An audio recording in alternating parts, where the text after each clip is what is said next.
Hello साथियों, नमस्कार। मैं आर के गुप्ता आज आपको नए वीडियो में स्वागत करता हूं। चलिए बिना किसी देर के शुरू करते हैं और हमारे चैनल सिलेक्शन सेतु को आप सभी लोग सब्सक्राइब कीजिएगा और अपने दोस्तों में भी शेयर कीजिएगा। तो भाग 1 में प्राचीन भारत एंशिएंट इंडिया से लेकर कुछ प्रश्न हैं और आज आपको महत्वपूर्ण जो आपके आने वाले एग्जाम है, जैसे केवीएस हो गया, रेलवे हो गया, एसएससी और जो भी अदर कंपटीशन एलडी ग्रेड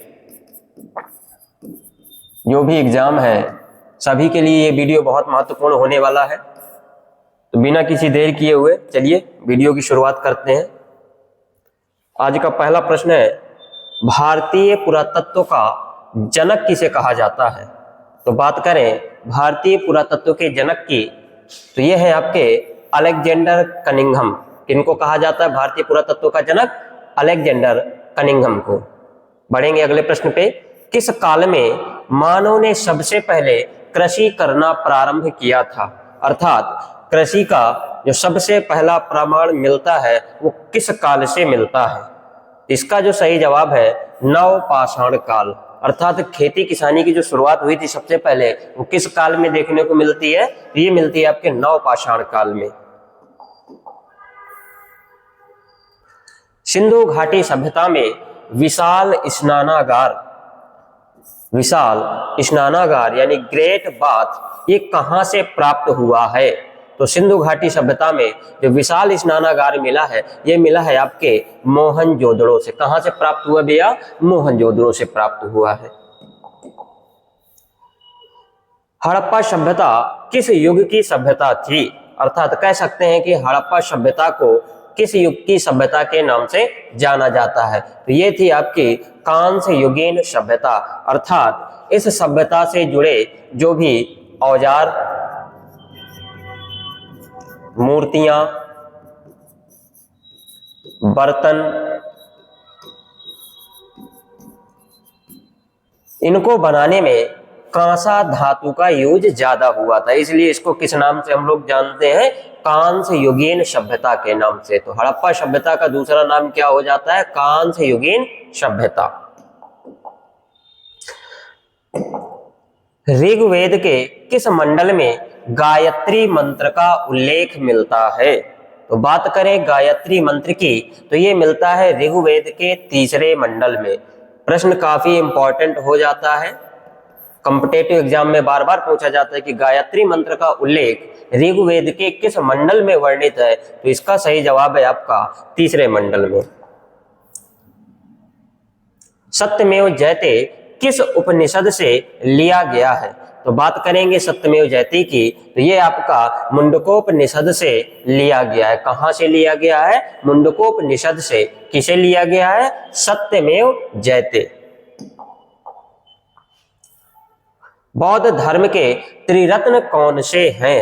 अर्थात बौद्ध धर्म जिसकी शुरुआत महात्मा बुद्ध के द्वारा की गई थी, तो यहाँ पर त्रिरत्न के बारे में पूछा है कि बौद्ध धर्म से संबंधित त्रिरत्न अर्थात 3 रत्न कौन कौन से हैं? तो ये 3 रत्न है आपके बुद्ध, धम्म और संघ।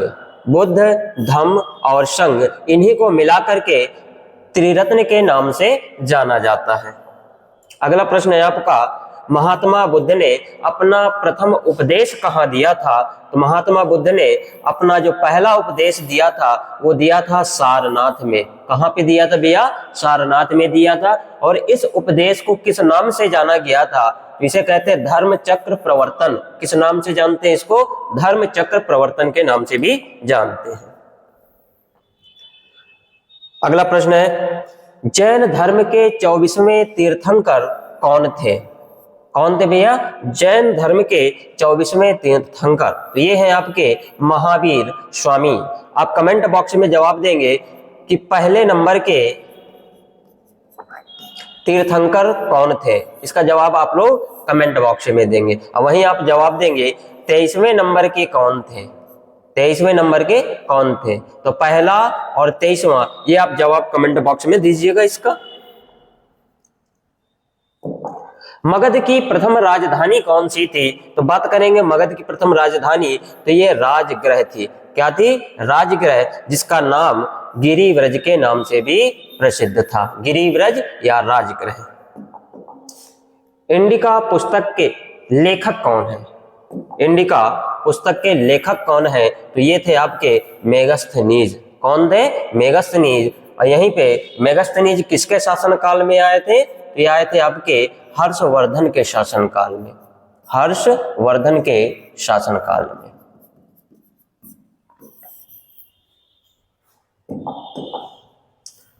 अशोक के शिलालेखों को सर्वप्रथम किस व्यक्ति ने पढ़ने में सफलता प्राप्त की थी? तो जो अशोक के शिलालेख थे, इनको सबसे पहले किसने पढ़ा था? तो जेम्स प्रिंसेप के द्वारा इनको पढ़ा गया था। ये एक अंग्रेज थे। किस सन में इन्होंने पढ़ा था? 1837 में। किस गुप्त शासक को भारत का नेपोलियन कहा जाता है? भारत का नेपोलियन किस गुप्त शासक को कहा जाता है? इसका सही जवाब है आपके समुद्रगुप्त। किसे कहा जाता है? समुद्रगुप्त को। अगला प्रश्न है, नालंदा विश्वविद्यालय की स्थापना किसने की थी? तो नालंदा विश्वविद्यालय की स्थापना कुमार गुप्त प्रथम के द्वारा की गई थी। किस वंश से संबंधित है ये? गुप्त वंश के शासक थे। अगले प्रश्न पे बढ़ेंगे, हर्षवर्धन के शासनकाल में कौन सा चीनी यात्री भारत आया था? तो हर्षवर्धन के शासनकाल में वैन शांग भारत आए थे। अभी जस्ट इससे पिछले प्रश्नों में हमने चर्चा करी। मुद्रा राक्षस के लेखक कौन है? यहाँ पे एक किताब का नाम दिया गया है जिसका नाम है मुद्रा राक्षस। इसके लेखक जो है वो है विशाखा दत्त या विशाख दत्त। खजुराहो के मंदिरों का निर्माण किन शासकों ने करवाया था? तो बात करें खजुराहो के मंदिरों का, तो इनका निर्माण चंदेल राजाओं या चंदेल शासकों के द्वारा करवाया गया था। खजुराहो कहाँ पड़ता है आपका? मध्य प्रदेश में पड़ता है। एलोरा का प्रसिद्ध कैलाश मंदिर किसके द्वारा बनवाया गया था? तो एलोरा का प्रसिद्ध मंदिर किसका, जिसका नाम क्या है आपका? कैलाश मंदिर। इसका जो निर्माण करवाया था वो कृष्ण प्रथम ने करवाया था। किसने करवाया था? कृष्ण प्रथम ने। और ये किस वंश से संबंधित थे? तो राष्ट्रकूट वंश के शासक थे कृष्ण प्रथम। राजतरंगिणी की रचना किसके द्वारा की गई थी? तो इसके राजतरंगिणी के जो रचनाकार है वो है आपके कल्हड़। किनके द्वारा की गई थी? कल्हड़ के द्वारा राजतरंगिणी। ये भी प्रश्न आपका इंपॉर्टेंट हो जाता है, एग्जाम में पूछा जाता है बार बार। चोल साम्राज्य में ग्राम प्रशासन के लिए कौन सी सभा प्रसिद्ध थी? अर्थात चोल साम्राज्य में ग्राम प्रशासन के रूप में कौन सी सभा प्रसिद्ध थी? तो ये थी उर और सभा। उर और सभा। सिंधु सभ्यता का बंदरगाह नगर कौन सा था? तो सिंधु सभ्यता का बंदरगाह जो नगर था वो था आपका लोथल। कहां पे पड़ता है ये आपका? किस स्टेट में? गुजरात में पड़ता है।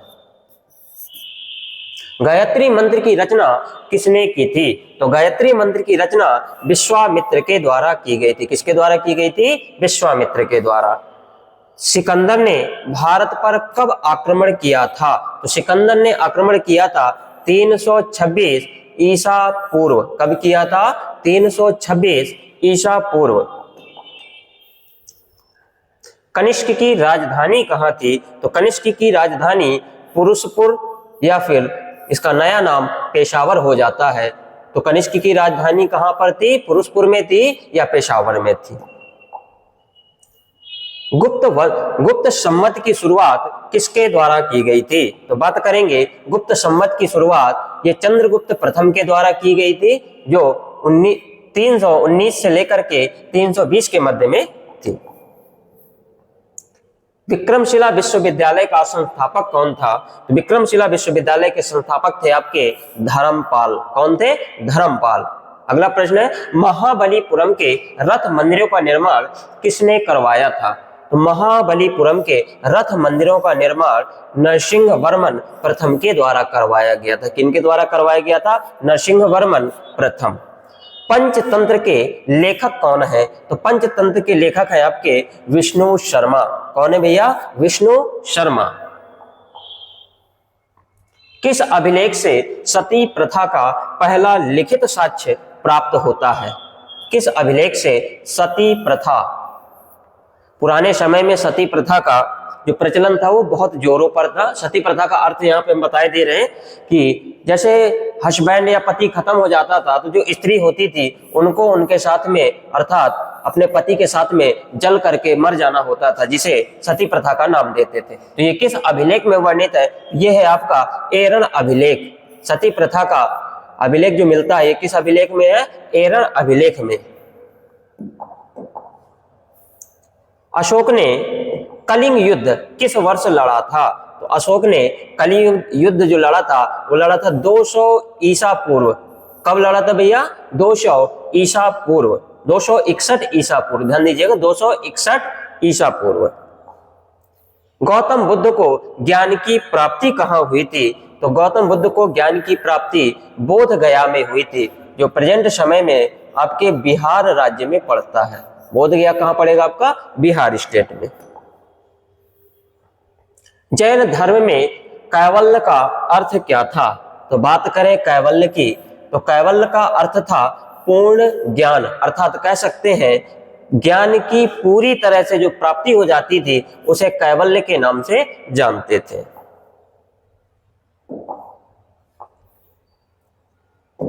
हड़प्पा की खोज का श्रेय किसे दिया जाता है? तो हड़प्पा सभ्यता की जो खोज का श्रेय है वो दयाराम साहनी जी को जाता है। कब करी थी इन्होंने? 1921 में की थी। ऋग्वेद में सबसे पवित्र नदी किसे माना जाता है या किसे माना गया है? तो ऋग्वेद में सबसे पवित्र नदी थी आपकी सरस्वती। अगला प्रश्न है, शुंग वंश का संस्थापक कौन था? तो ये थे आपके पुष्यमित्र शुंग। शुंग वंश के संस्थापक किन्हें माने जाते हैं? तो ये माने जाते हैं पुष्यमित्र शुंग को।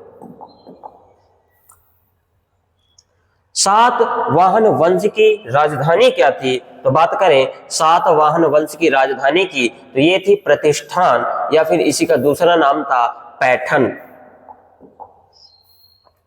प्रयाग प्रशस्ति का लेखक कौन था? एक पुस्तक थी जिसका नाम था प्रयाग प्रशस्ति, तो इसका जो लेखक थे वो थे आपके हरिसेन या हरिसेन। कोणार्क का सूर्य मंदिर किसके द्वारा बनवाया गया था? तो बात करें कोणार्क के सूर्य मंदिर की, तो ये बनवाया गया था नरसिंहदेव वर्मन प्रथम के द्वारा। किसके द्वारा? नरसिंहदेव वर्मन प्रथम के द्वारा। अगला प्रश्न है, पाल वंश का संस्थापक कौन था? तो ये थे आपके गोपाल। पाल वंश के संस्थापक किन्हें माने जाते हैं? गोपाल को माने जाते हैं।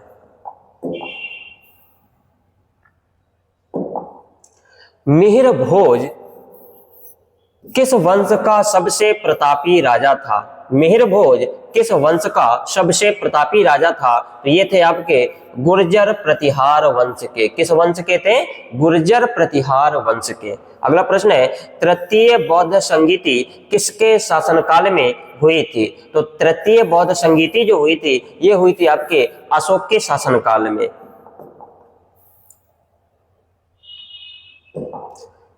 सांख्य दर्शन के प्रतिपादक कौन थे? प्रश्न क्या है? सांख्य दर्शन के प्रतिपादक कौन थे? तो सांख्य दर्शन के प्रतिपादक आपके कपिल मुनि के द्वारा किया गया था।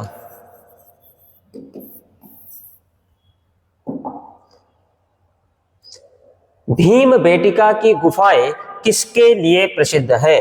बात करें भीम बेटिका की जो गुफाएं हैं ये शैल चित्रों के लिए प्रसिद्ध है। किसके लिए प्रसिद्ध है? शैल चित्रों के लिए।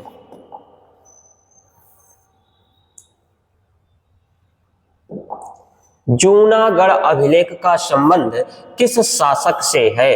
तो जूनागढ़ अभिलेख का जो संबंध है वो रुद्रदामन से है। किससे भैया? रुद्रदामन से है।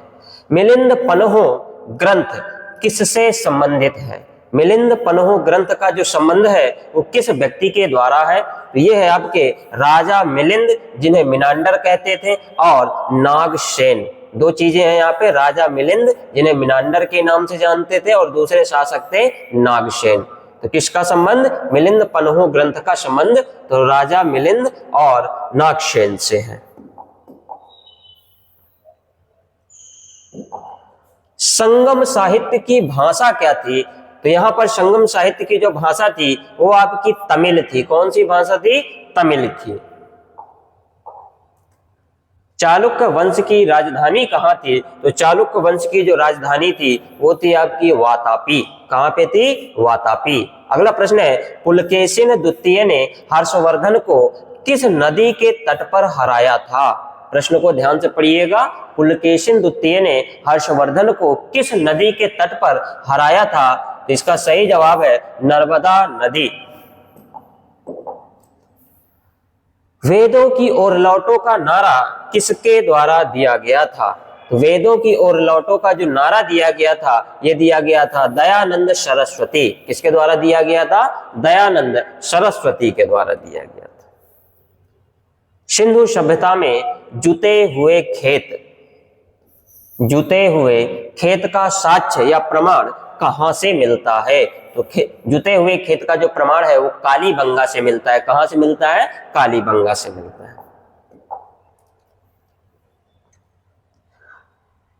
चलिए भाग 2 में हम चर्चा करते हैं मध्यकालीन भारत की अर्थात मेडाइवल इंडिया की। यहां से भी प्रश्न काफी पूछे जाते हैं, तो चलिए भाग 2 पे शुरू करते हैं।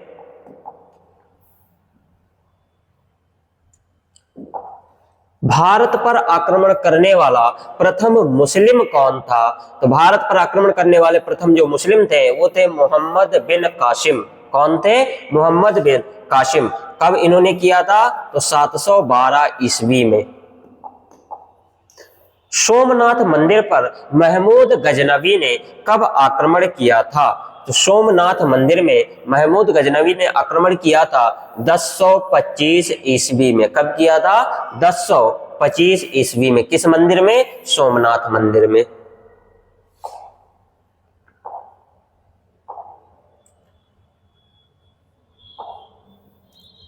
अगला प्रश्न है आपका, तराइन का दूसरा युद्ध या द्वितीय युद्ध जो कि 1192 में हुआ था, ये किसके किसके बीच में हुआ था? तो तराइन का जो दूसरा युद्ध था ये पृथ्वीराज चौहान और मोहम्मद गोरी के मध्य में हुआ था। किसके किसके बीच में हुआ था?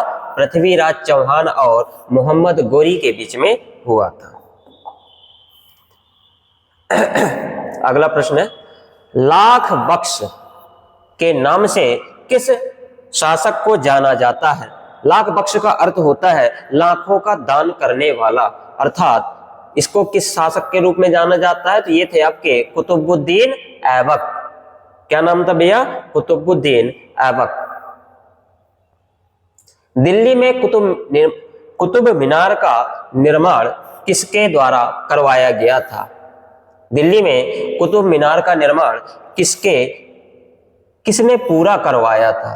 तो ये पूरा करवाया था आपके इल्तुतमिश ने। सिजदा और पाबोस प्रथा की शुरुआत किसने की थी? तो सिजदा और पाबोस प्रथा की जो शुरुआत की थी वो की थी आपके बलबन ने। किसने की थी? बलबन ने की थी।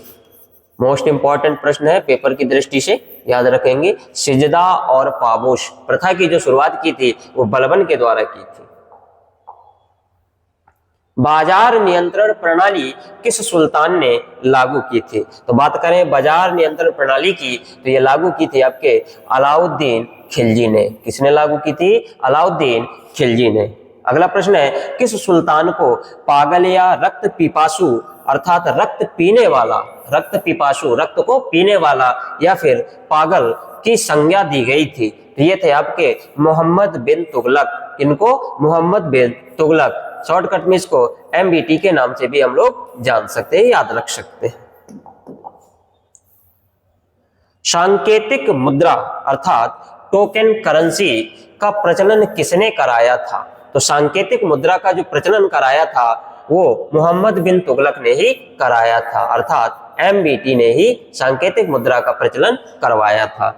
विजयनगर साम्राज्य की स्थापना किसके द्वारा की गई थी? तो विजयनगर साम्राज्य की स्थापना की गई थी हरिहर और बुक्का के द्वारा। किसके द्वारा? हरिहर और बुक्का के द्वारा। कब की गई थी? 1336 ईस्वी में। ये दोनों कौन थे भैया? ये भाई थे।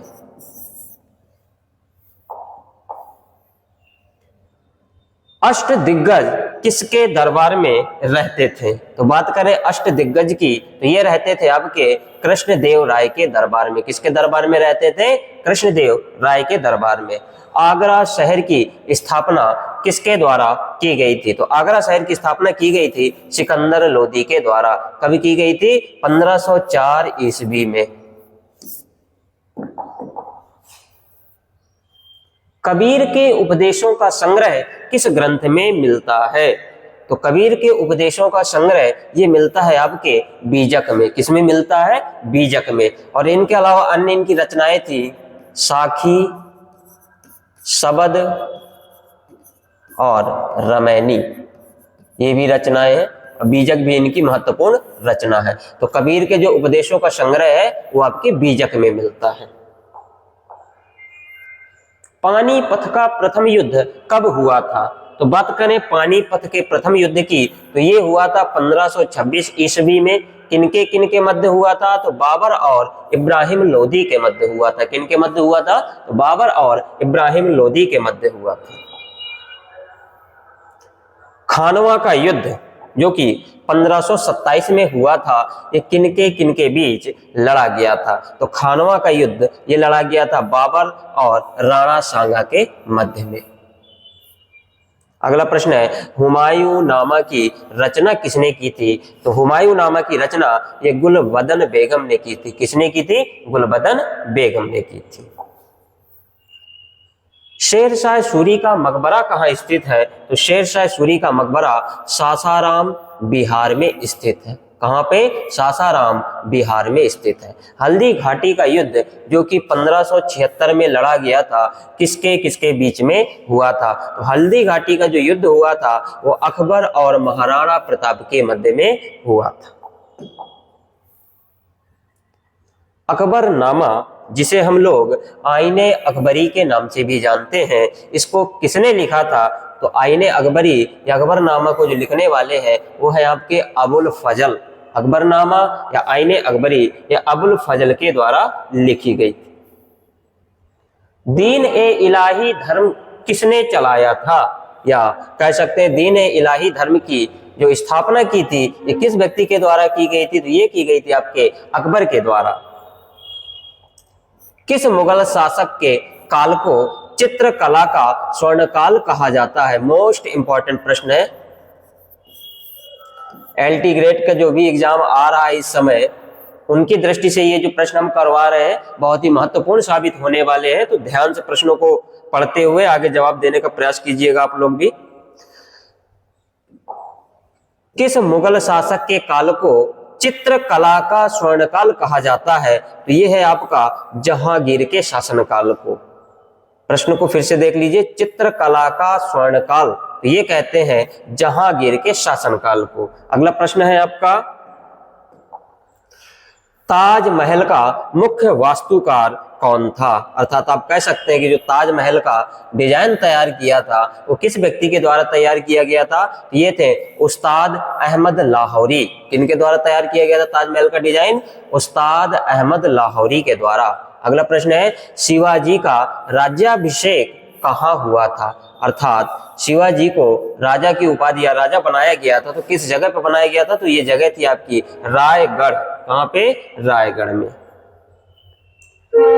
खालसा पंथ की स्थापना किसने की थी? तो बात करें खालसा पंथ की, तो स्थापना की गई थी गुरु गोविंद सिंह के द्वारा। कब की गई थी? 1699 ईस्वी में।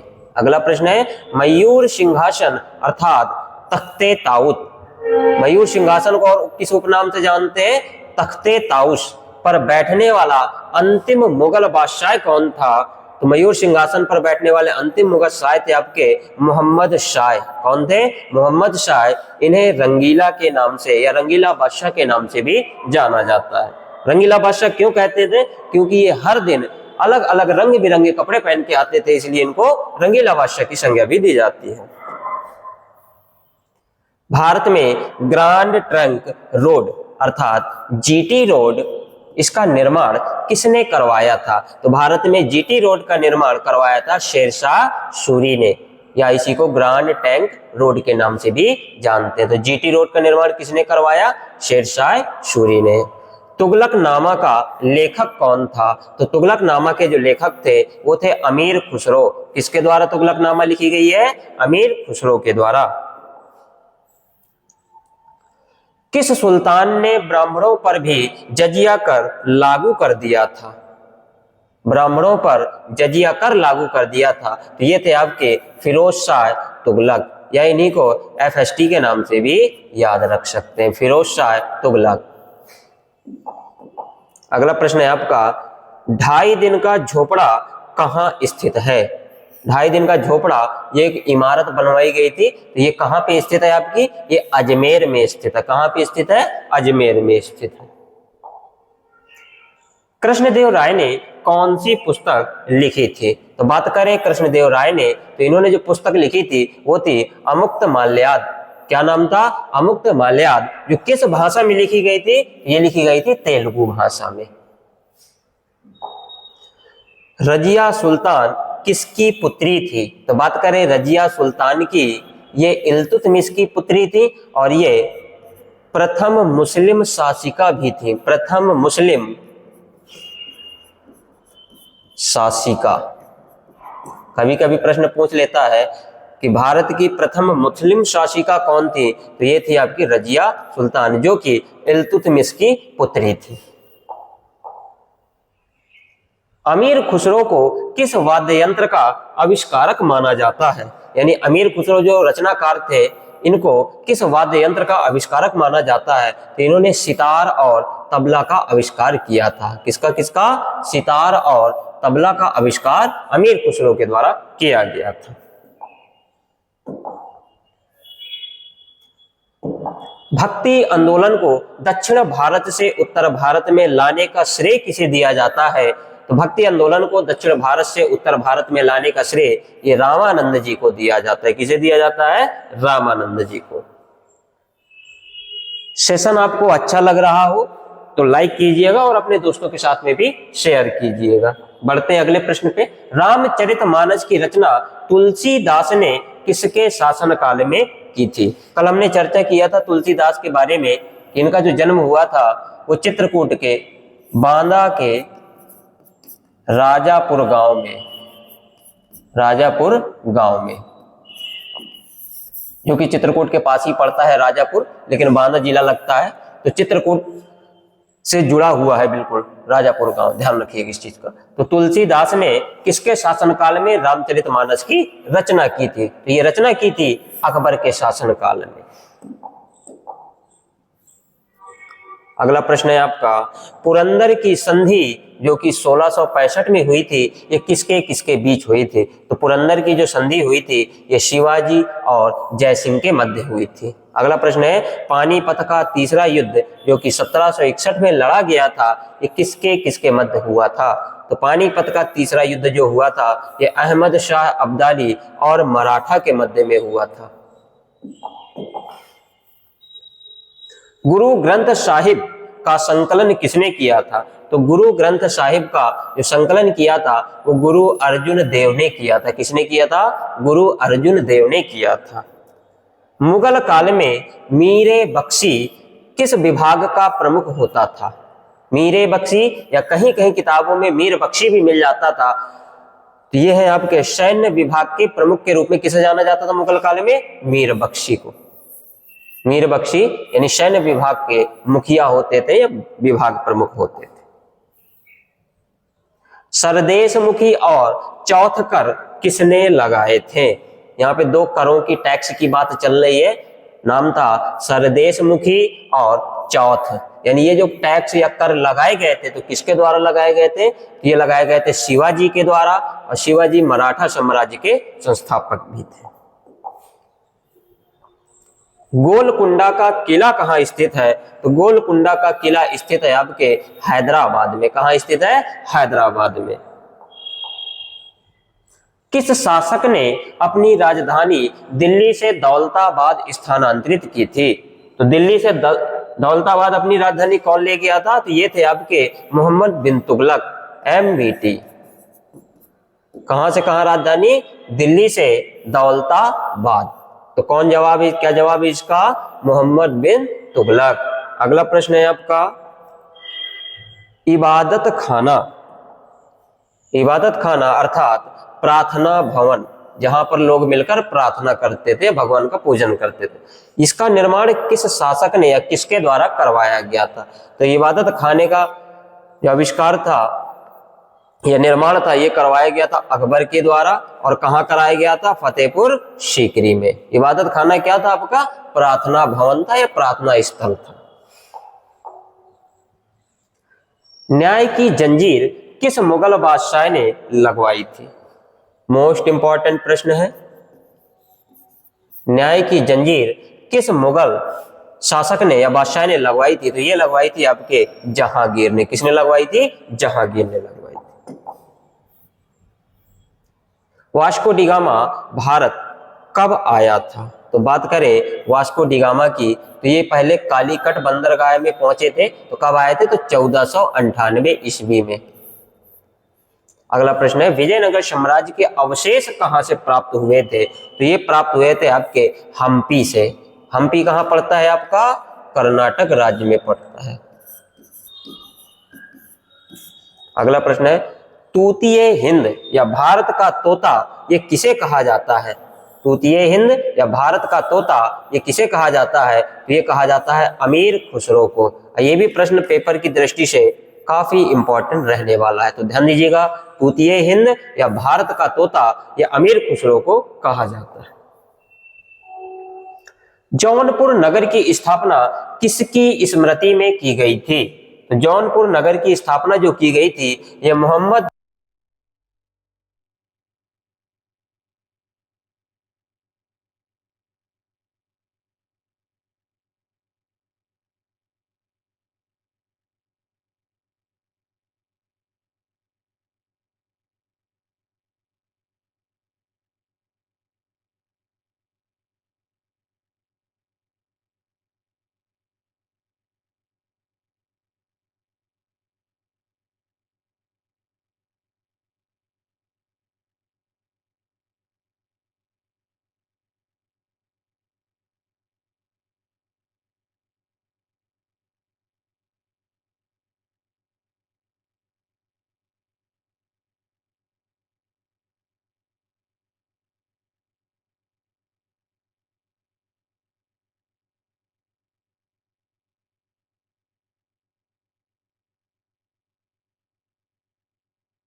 अगला प्रश्न है आपका, जलियांवाला बाग हत्याकांड कब हुआ था? तो बात करें जलियांवाला बाग हत्याकांड की, तो ये हुआ था 13 अप्रैल 1919। कब हुआ था? 13 अप्रैल 1919 को। असहयोग आंदोलन अर्थात नॉन कॉपरेशन मूवमेंट ये कब शुरू हुआ था? तो असहयोग आंदोलन शुरू हुआ था 1920 में, यानी जलियांवाला बाग हत्याकांड 1919 में हुआ था, असहयोग आंदोलन 1920 एक साल बाद शुरू हो गया था। चौरी चौरा कांड के कारण कौन सा आंदोलन स्थगित कर दिया गया था? एक घटना हुई थी जिसे चौरी चौरा कांड के नाम से जानते हैं। उस दौरान कौन सा आंदोलन रोकना पड़ गया था? तो इसका जवाब है असहयोग आंदोलन, जो कि 1922 में शुरू हुआ था।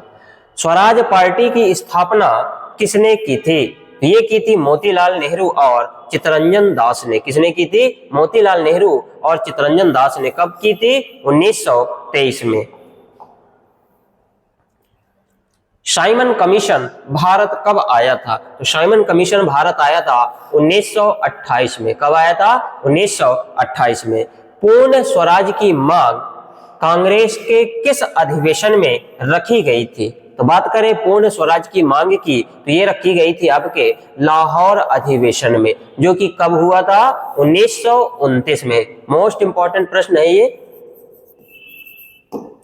खासकर एलटी ग्रेड वाले विषय ध्यान दीजिएगा। ये प्रश्न कहीं ना कहीं से आपको देखने को जरूर मिल जाएगा एग्जामों में। दांडी मार्च अर्थात नमक सत्याग्रह कब शुरू किया गया था? ये शुरू किया गया था 12 मार्च 1930 को। नमक सत्याग्रह या इसी को दांडी मार्च के नाम से जानते हैं। शुरुआत किसने करी थी? तो गांधी जी ने। सीमांत गांधी के नाम से कौन व्यक्ति जाने जाते हैं? तो ये जाने जाते हैं खान अब्दुल गफ्फार खान। किनको जाना जाता है? खान अब्दुल गफ्फार खान। और इनका दूसरा नाम भी मिल जाता है, इन्हें सीमांत गांधी की संज्ञा भी दी जाती है। क्या कहा जाता है इनको? और सीमांत गांधी या फिर खान अब्दुल गफ्फार खान। भगत सिंह, सुखदेव और राजगुरु को फांसी कब दी गई थी? तो ये दी गई थी 23 मार्च 1931 में। कब दी गई थी? 23 मार्च 1931 में। 3 व्यक्ति थे, भगत सिंह थे, सुखदेव थे और राजगुरु थे। इनको किस कारण से फांसी दी गई थी? तो काकोरी ट्रेन कांड, काकोरी ट्रेन डकैती,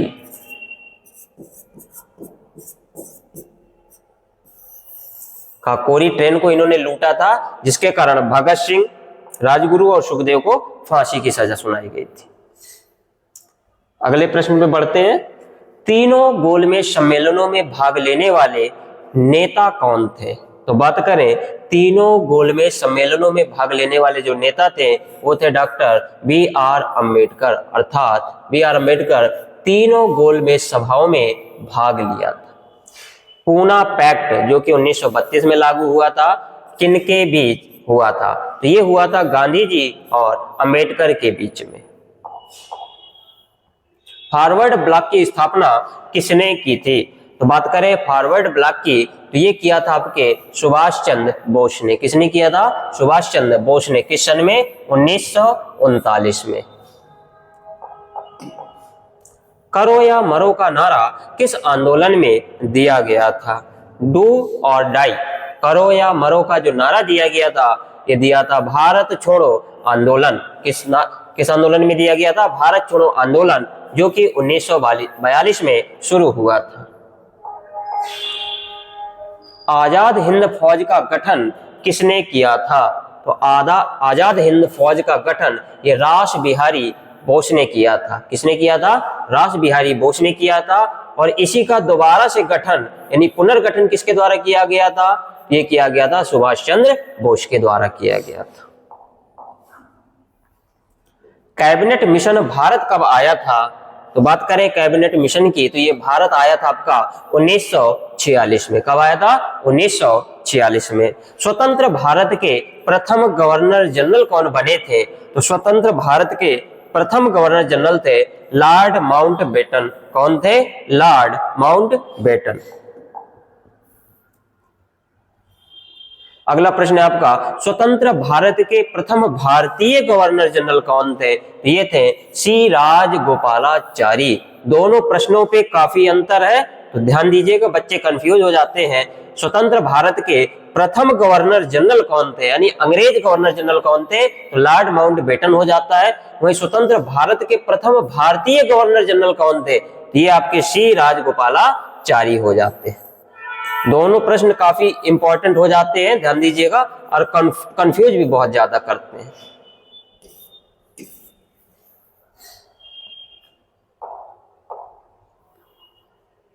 भारतीय संविधान सभा के स्थायी अध्यक्ष कौन थे? तो संविधान सभा के स्थायी अध्यक्ष थे डॉक्टर राजेंद्र प्रसाद। कौन थे? Doctor Rajendra Prasad. Poverty and un British rule in India, प्रश्न को ध्यान से पढ़ें। Poverty and un British rule in India पुस्तक के लेखक कौन थे? तो ये थे आपके दादा भाई नौरोजी। कौन थे? दादा भाई नौरोजी। और इन्हें ग्रांड ओल्ड मैन की संज्ञा भी दी जाती है। ग्रांड ओल्ड मैन, वयोवृद्ध नेता या व्यक्ति। वर्नाकुलर प्रेस एक्ट ये किसके शासनकाल में पारित किया गया था? तो वर्नाकुलर प्रेस एक्ट जो पारित किया गया था यह लॉर्ड लिटन के शासनकाल में। कौन सा लॉर्ड थे भैया? लिटन। अगला प्रश्न है, सत्य शोधक समाज की स्थापना किसने की थी? तो सत्य शोधक समाज की स्थापना की गई थी ज्योतिबा फूले के द्वारा, और इनकी पत्नी सावित्री फूले या सावित्रीबाई फूले। इन दोनों ने भारतीय लड़कियों की शिक्षा पर काफी ज्यादा मात्रा में काम किया था।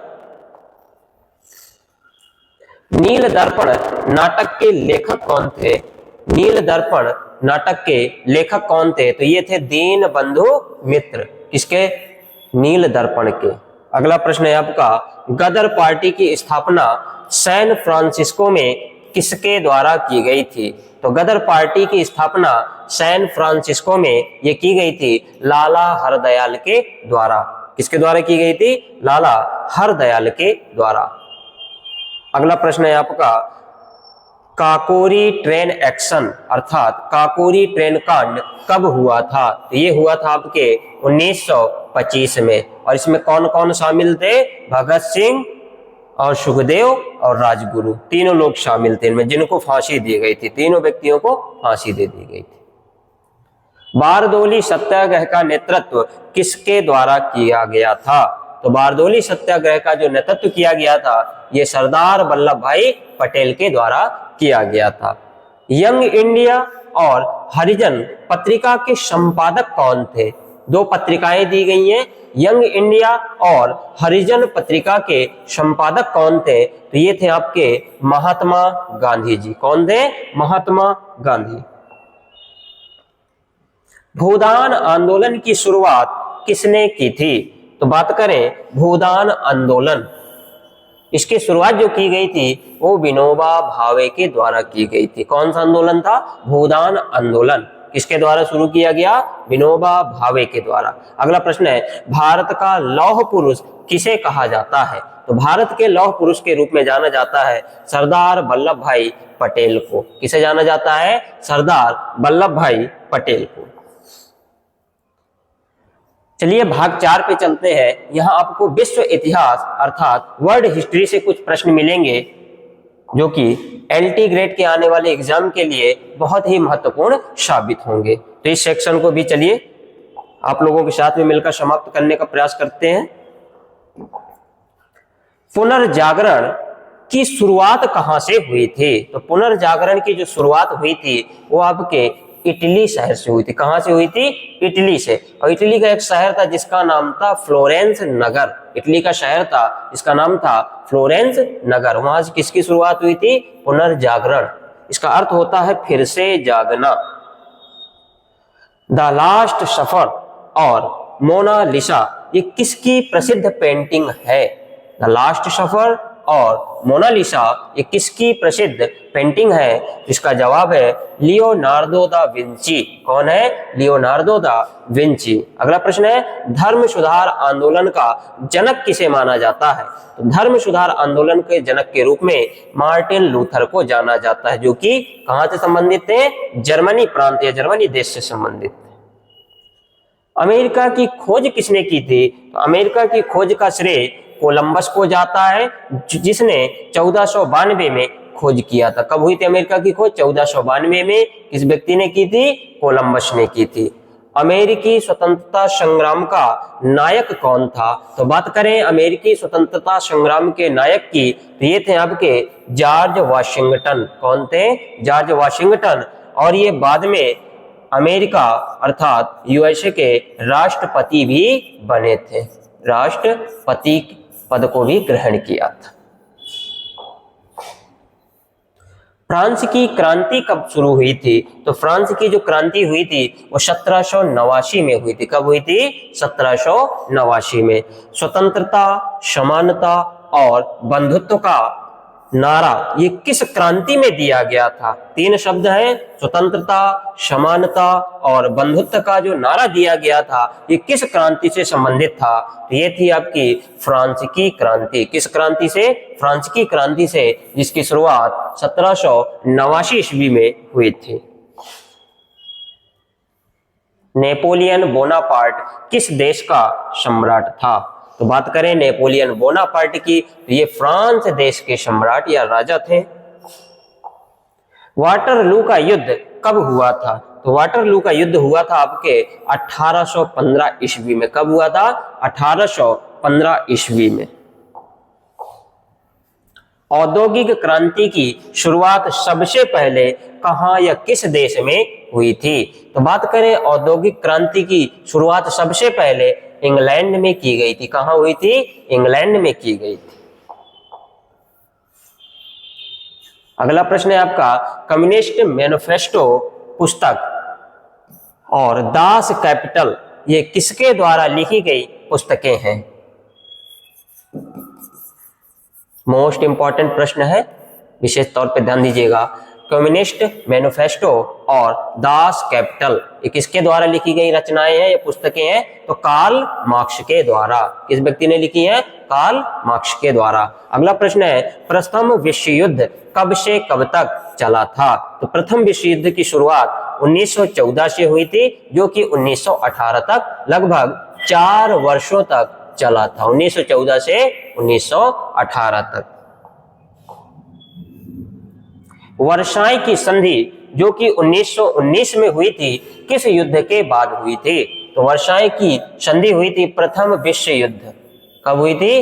प्रथम विश्व युद्ध के बाद। प्रथम विश्व युद्ध कब से कब तक चला था? 1914 से लेकर 1918 के बीच में। और वहीं वर्साई की संधि कब हो गई थी? 1 साल के बाद अर्थात 1919 में। रूसी क्रांति, बोल्शेविक क्रांति कब हुई थी? तो रूसी क्रांति हुई थी आपकी 1917 में। कब हुई थी? 1917 में। अर्थात जब प्रथम विश्व युद्ध चल रहा था उसी दौरान रूसी क्रांति हुई थी, और इसी को बोल्शेविक क्रांति के नाम से भी जाना जाता है।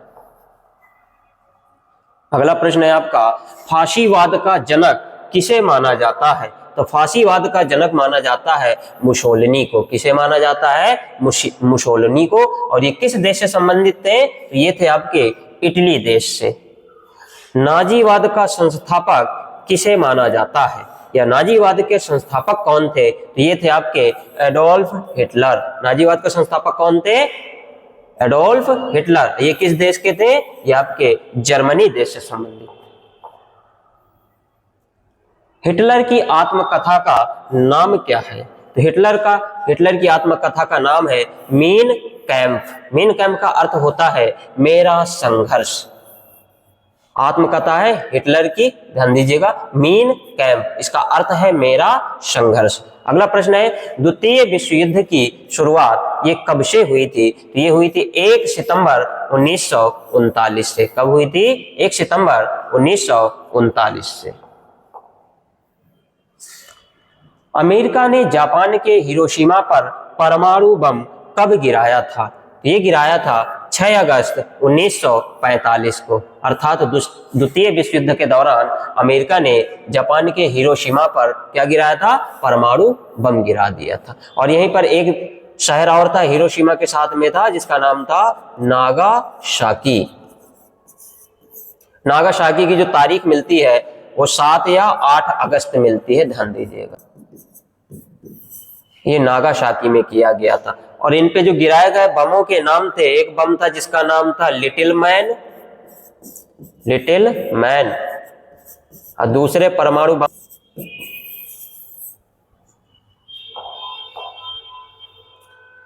संयुक्त राष्ट्र संघ अर्थात यूनाइटेड नेशन ऑर्गेनाइजेशन की स्थापना कब की गई थी? तो इस संयुक्त राष्ट्र संघ की स्थापना अर्थात यूएनओ की स्थापना जो हुई थी ये 24 अक्टूबर 1945 को हुई थी। कब हुई थी? 24 अक्टूबर 1945 को।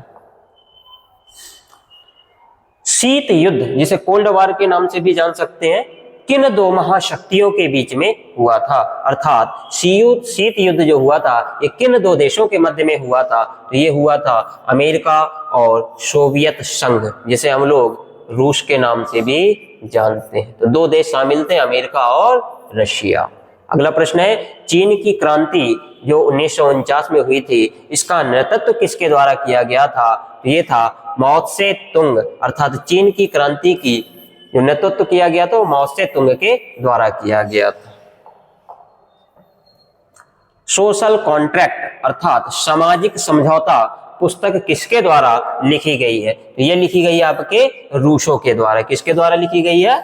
सोशल कॉन्ट्रैक्ट या सामाजिक समझौता रूसों के द्वारा। अगला प्रश्न है, इंग्लैंड में गौरवपूर्ण क्रांति अर्थात ब्लडलेस रिवॉल्यूशन, यानी जिसमें कोई भी खून ना बहे, इंग्लैंड में गौरवपूर्ण यानी शांतिपूर्वक जो क्रांति हुई थी ये हुई थी आपकी 1688 में। कब हुई थी? 1688 में। इसे ब्लडलेस रिवॉल्यूशन के नाम से भी जाना जाता है। अगला प्रश्न है आपका, मैं ही राज्य हूं अर्थात आई एम द स्टेट, यह कथन किसका था? तो यह कथन था लुई 14वां का। किसका कथन था? लुई 14वां का, जो कि फ्रांस के शासक थे। क्या कथन था इनका? मैं ही राज्य हूं। बिस्मार्क ने जर्मनी का एकीकरण किस नीति के तहत से किया था? तो बिस्मार्क ने जर्मनी का एकीकरण रक्त और लौह की नीति अपनाकर की थी। अगला प्रश्न है, गुटनिरपेक्ष आंदोलन अर्थात NAM का पहला शिखर सम्मेलन कहाँ हुआ था? तो ये हुआ था बेलग्रेड में। कब हुआ था? 1961 में। मैग्ना कार्टा जो कि 1215 में तैयार किया गया था, इसका संबंध किस देश से है? तो ये है आपके इंग्लैंड से। और मैग्ना कार्टा है क्या? तो ये एक प्रकार का अधिकार पत्र था। किस देश का? इंग्लैंड का अधिकार पत्र था, जो 1215 में बनकर तैयार हुआ था। अगला है, बोस्टन टी पार्टी की घटना किससे संबंधित है? तो बोस्टन टी पार्टी की जो घटना है ये अमेरिकी स्वतंत्रता संग्राम से या अमेरिका के स्वतंत्रता संग्राम से संबंधित है। ये भी प्रश्न आपके आने वाले एग्जाम में काफी महत्वपूर्ण रहने वाला है। डिवाइन कॉमेडी के लेखक कौन है? तो बात करेंगे, डिवाइन कॉमेडी नामक पुस्तक के लेखक है आपके दांते। कौन है भैया? दांते। दूरबीन का आविष्कार किसके द्वारा किया गया था? ये किया गया था गैलीलियो के द्वारा। कब किया गया था? लगभग 16वीं सदी के आसपास, 16वीं सदी में। अगला प्रश्न है आपका, प्रिंस नामक पुस्तक किसके द्वारा लिखी गई थी? ये लिखी गई थी आपके मैकियावेली के द्वारा। कौन सी पुस्तक? Prince, Machiavelli. अगला है, तुर्की में खलीफा पद का अंत किसके द्वारा कर दिया गया था? तुर्की में खलीफा पद का जो अंत किया गया था वो किया गया था मुस्तफा कमाल पाशा के द्वारा। किसके द्वारा? मुस्तफा कमाल पाशा के द्वारा। दुनिया के मजदूरों एक हो जाओ, इसका नारा किसके द्वारा दिया गया था? कि दुनिया के मजदूरों एक हो जाओ या एक हो, यह नारा दिया गया था कार्ल मार्क्स के द्वारा। किसके द्वारा? कार्ल मार्क्स के द्वारा। इन्हीं की एक प्रसिद्ध पुस्तक है जिसका नाम है दास कैपिटल। मोस्ट इंपॉर्टेंट पुस्तक है इनकी दास कैपिटल। सोवियत संघ का विघटन कब हुआ था? तो सोवियत संघ का विघटन हो गया था 1991 में।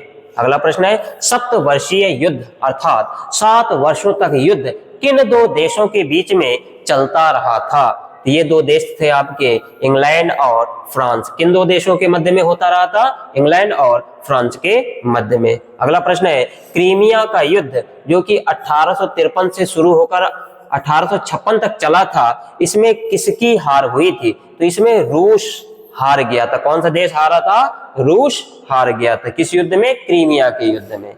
यंग इटली की स्थापना किसके द्वारा की गई थी? तो बात करें यंग इटली की जो स्थापना की गई थी, ये जोसेफ मेजनी के द्वारा की गई थी। किसके द्वारा की गई थी? जोसेफ मेजनी के द्वारा।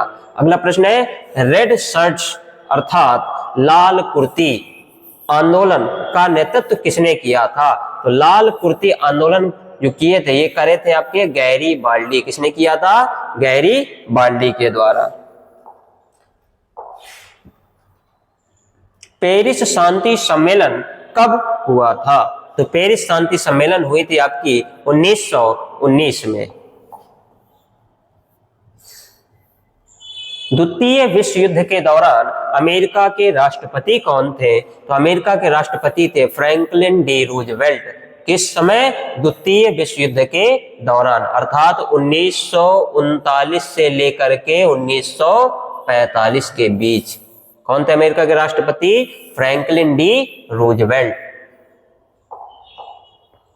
जापान में मेजी पुनर्स्थापना कब हुई थी? तो जापान में मेजी पुनर्स्थापना हुई थी आपकी 1868 में। कब हुई थी? 1868 में। अफीम युद्ध किनके बीच में लड़े गए थे? तो 2 देश थे आपके, चीन और इंग्लैंड। कौन सा युद्ध हुआ था? अफीम युद्ध हुआ था, चीन और इंग्लैंड के मध्य में।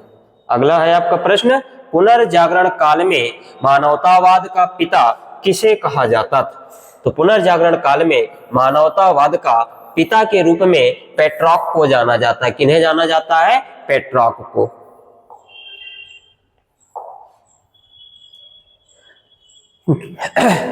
गिलोटिन का प्रयोग किस क्रांति में किया गया था? तो गिलेटिन का जो प्रयोग किया गया था ये किया गया था फ्रांसीसी क्रांति में। किस क्रांति में हुआ था? फ्रांसीसी क्रांति में। अगला है लॉन्ग वॉक टू फ्रीडम। ये पुस्तक है, ये किसके द्वारा लिखी गई एक आत्मकथा है? तो ये है आपके नेल्सन मंडेला। ये भी आपके अमेरिका के पूर्व राष्ट्रपति रह चुके हैं। राष्ट्रपति कौन सी? Long walk to freedom. ये पुस्तक है नेल्सन मंडेला। स्वेज नहर का राष्ट्रीयकरण किसने किया था? तो स्वेज नहर का राष्ट्रीयकरण एक कर्नल नासिर के द्वारा किया गया। तो स्वेज नहर कहां पड़ती है आपकी? ये मिस्र में पड़ती है। इसका राष्ट्रीयकरण कब हुआ था? 1956 में हुआ था। अगला है कल्चर रिवॉल्यूशन अर्थात सांस्कृतिक क्रांति, ये कहां शुरू हुई थी? तो कल्चर रिवॉल्यूशन की शुरुआत चाइना या चीन में हुई थी। अगला प्रश्न है आपका बांग्लादेश का उदय कब हुआ था? तो बांग्लादेश का उदय हुआ था 1971 में। कब? 1971 में। आज का लास्ट प्रश्न है आपका यूरोप का मरीज यानी सिक ऑफ यूरोप के नाम से किसे जाना जाता है? ये जाना जाता है तुर्की। किसको जाना जाता है? तुर्की। और उस समय किसका साम्राज्य था? ऑटोमन का साम्राज्य चलता था। तो आज हमने आपको हर exam KVS, LT grade, railway, SSC, जिन एग्जामों में आपके प्रश्न महत्वपूर्ण होंगे आने वाले पेपरों के लिए, चाहे एलटी ग्रेड हो, चाहे रेलवे हो, एसएससी हो या फिर अदर कॉम्पिटिटिव एग्जाम हो, आने वाले एग्जामों के लिए प्रश्न आपके लिए बहुत महत्वपूर्ण होने वाले हैं। तो अगर सेशन आप लोगों को समझ में आया हो तो हमारे चैनल को खूब सारा प्यार दीजिएगा और अपने मित्रों के साथ में शेयर कीजिएगा, लाइक कीजिएगा और सब्सक्राइब कीजिएगा। धन्यवाद।